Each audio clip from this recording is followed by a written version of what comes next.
Bismillahirrahmanirrahim. Assalamu alaikum, hürmetli tыңлаучылар.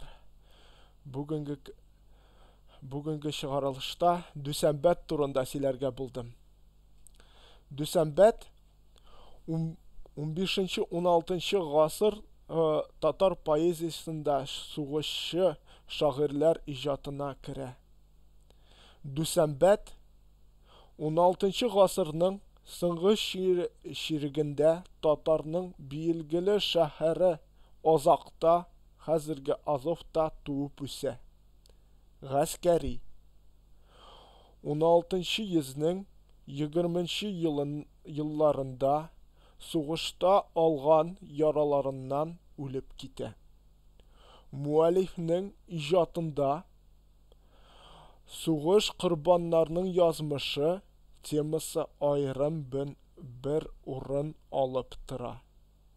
Аның шигырьләрендә атлы сугышчыларның яралангач кичергән авырлыклары тасвирлана.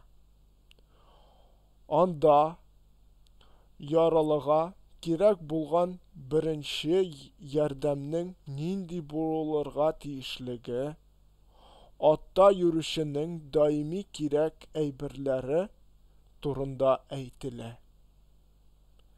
Дүсәнбәтнең аугырлык поэзиясенең бер үрнәге аның көрәш мәйданының сагынып язган шигыре.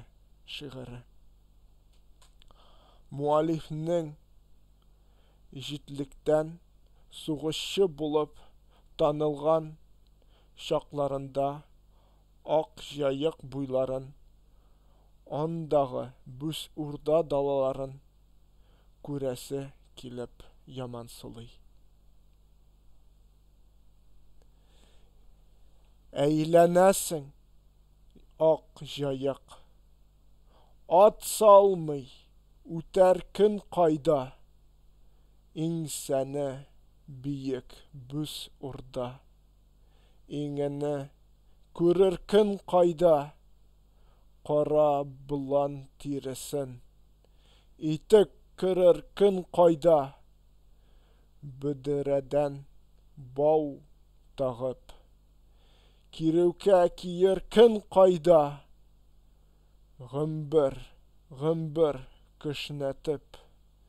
Көрәнне менәр көн кайда. Бизү рәхмәт тыңлау өчен. Киләсе очрашуларга кадәр. Ва алейкум ассалам.